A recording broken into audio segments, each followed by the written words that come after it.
नमस्कार, मी Rameshwar Jamge Rajmudra news live मध्ये आपलं मनपूर्वक स्वागत करतो। गेली 9 वर्ष झालं ग्रामीण भागातील विद्यार्थ्यांना शहरामध्ये येऊन शिक्षणासाठी एक उत्कृष्ट दालन उभं राहावं, विद्यार्थ्यांना राहण्यासाठी एक सुसंस्कृत किंवा चांगल्या पद्धतीची इमारत असावी आणि ग्रामीण भागातील विद्यार्थी शहरात येऊन आपलं स्वप्न पूर्ण करण्यासाठी ते या ठिकाणी येऊन शिकावेत या उद्देशानं गेली 9 वर्ष एकलव्य निवासी हॉस्टेल नांदेड शहरामध्ये कार्यरत आहे। ग्रामीण भागातील शेतकऱ्याच्या मुलाने चालवलेली ही शैक्षणिक चळवळ आहे।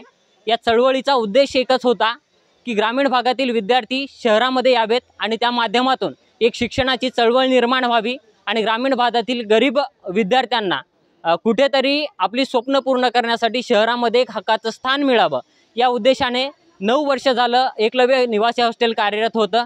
आजपर्यंत एकलव्य निवासी हॉस्टेल एका वेगळ्या बिल्डिंगमध्ये होतं, जी बिल्डिंग किरायाची होती। पण सुवर्ण क्षण असा की या वर्षीची जी बिल्डिंग आहे या वर्षीच्या नवीन शैक्षणिक वर्षामधला त्यांचा जो प्रवास आहे तो स्वतःच्या बिल्डिंगमध्ये असणार आहे, स्वतःच्या घरामध्ये असणार आहे आणि त्यामध्ये ग्रामीण भागातील विद्यार्थ्यांना एक चांगल्या पद्धतीचे एक शैक्षणिक संकुल निर्माण करण्याचं काम एकलव्य निवासी हॉस्टेल करणार आहे।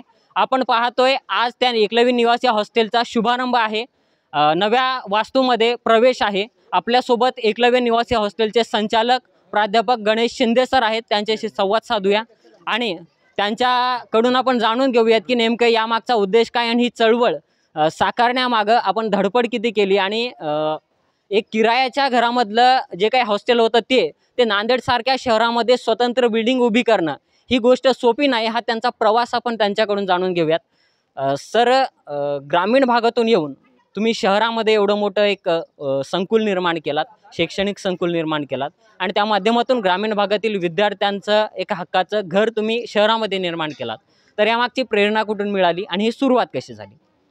प्रेरणा म्हणजे आम्ही ज्यावेळेस जवळपास 8-9 वर्षापासून एक सामान्य कुटुंबातून बाबा काहीतरी करायचं आहे, सध्या प्रचंड सगळ्या गोष्टी असताना एक ग्रामीण भागातील विद्यार्थी चांगले घडले पाहिजे यासाठी आम्ही 2016 साली आम्ही हॉस्टेलची स्थापना केली आणि करत असताना आता नांदेडचं शिक्षण हब वाढत चाललं आणि इथं भाडे झालं, सगळ्या गोष्टी अडचणी, त्यामुळं आम्ही सर्व आमच्या पालकांची आणि आमच्या यांची सर्वांची इच्छा होती की आपण काहीतरी केलं पाहिजे लेकरांसाठी, म्हणजे जी लेकरांना जसं पाहिजे तसं सिस्टमॅटिक सगळ्या गोष्टी असतात ह्या स्वतःच्याच बिल्डिंगमध्ये होऊ शकतात। यासाठी ते प्रयत्न करून यामध्ये आमच्या सगळ्या घरच्यांनी असेल, विशेष सांगायचं म्हणजे आमच्या पालकांचं सर्वांचं म्हणणं होतं की सर आपलं झालं पाहिजे आणि सगळे जे करण्यासाठी पालकांचं फार मोठा वाटा आहे, विद्यार्थ्यांचा फार मोठा वाटा आहे।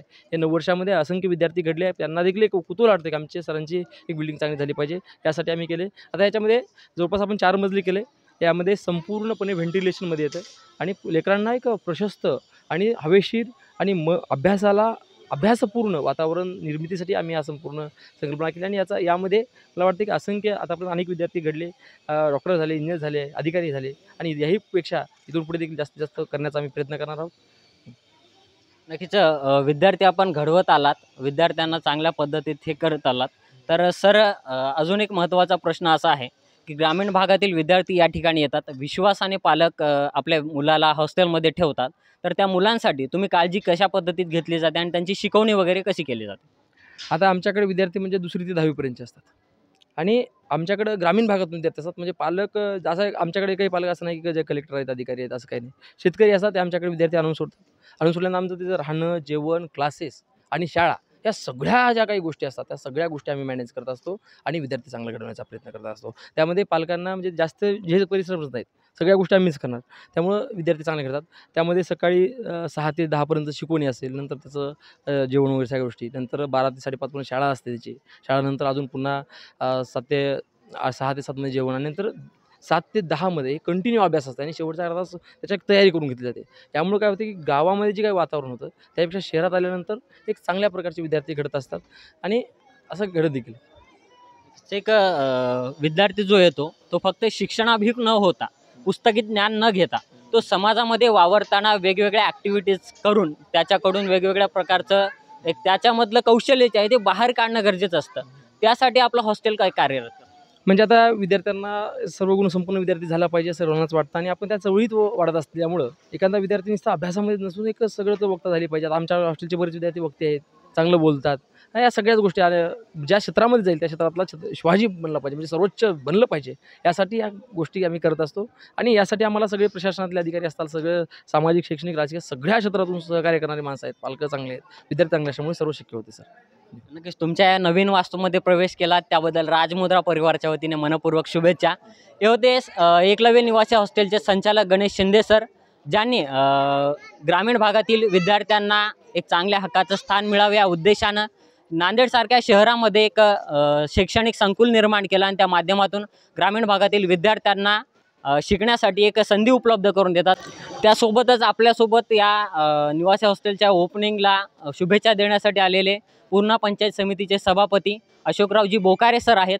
आपण त्यांच्याशी संवाद साधूया. सर, या हॉस्टेलच्या ओपनिंगसाठी आलात, तुम्ही शिंदे सरांची धडपड पाहता, 9 वर्ष झालं हॉस्टेल नांदेडसारख्या शहरामध्ये कार्यरत आहे, यावर तुम्ही काय सांगाल? सुरुवातीपासूनच गणेशराव शिंदेंची जी आपल्या विद्यार्थ्यासाठी जी तळमळ आहे, ती कुठंतरी तळमळ आपल्या एक गरीब कुटुंबासाठी किंवा आपल्या विद्यार्थ्यासाठी एक आपण काहीतरी होत करू, असं केलं पाहिजे अशी त्यांची मनात सुरुवातीपासून जी जिद्द होती, त्या जिद्दीला आज कुठंतरी त्यांनी एक आपल्या प्रगतीकडं नेण्याचं काम या जे 8 वर्षामध्ये त्यांनी केलेलं आहे. त्यांची आज आपण ते भाडे करून राहत होते पहिल्यानं, आज त्यांची एक स्वतःची एक विद्यार्थ्यासाठी स्वतःची एक इमारत झालेली आहे. आज त्या इमारतीचा शुभारंभ म्हणून जे आपले ग्रामीण भागातील असतील, शहरातील असतील, त्या पालकांनी ज्यांच्यावर विश्वास टाकवला, त्यांनी एक आदर्श आज शिक्षण प्रगतीमध्ये खूप मोठी प्रगती केलेली आहे. त्यामुळं त्यांच्या आज या प्रगतीला, त्यांच्या यशाला आपल्याकडून, माझ्याकडून, माझ्या परिवाराकडून, तालुक्याच्या वतीनं त्यांना शुभेच्छा. नक्कीच एक ग्रामीण भागातील तरुण नांदेडसारख्या शहरामध्ये येतो आणि एक नवी ऊर्जा मनामध्ये ठेवतो की एक शैक्षणिक संकुल आणि ग्रामीण भागातील विद्यार्थ्यांना हक्काचं घर मिळावं, ही ऊर्जा आणि हे ध्येय मनामध्ये ठेवून नांदेडसारख्या शहरामध्ये हक्काचं शैक्षणिक संकुल उभं करतं आणि विद्यार्थ्यांसाठी एक हक्काचं दालन निर्माण करून विद्यार्थ्यांच्या हितासाठी कार्यरत असतं. हे सामान्य बाब नाही, कारण ग्रामीण भागातून येऊन नांदेडसारख्या शहरामध्ये हक्काचं घर निर्माण करणं ही खूप मोठी गोष्ट आहे. त्यानंतर आपल्यासोबत संघर्ष गेली 9 वर्ष झालं पाहत आहेत असे शुभम माळगे पाटील आपल्यासोबत आहेत. सर, गणेश शिंदे सरांना तुम्ही जवळून ओळखता, त्यांची विद्यार्थ्यांसाठीची धडपड पाहता, तर यामधून तुम्हाला गणेश शिंदे सर आणि विद्यार्थी यामधलं नातं कशा पद्धतीत दिसतं? जेव्हापासून मी गणेश शिंदे सरांच्या कॉन्टॅक्टमध्ये आलो तेव्हापासून पहिल्या दिवशीपासून मला ही गोष्ट जाणवते की हा व्यक्ती खरंच एक वैयक्तिक आपल्या आयुष्यापुरतं मर्यादित न राहता विद्यार्थ्यांच्या सर्वांगीण विकासासाठी ग्राउंड लेवलवर धडपड करणारा व्यक्तिमत्व आहे.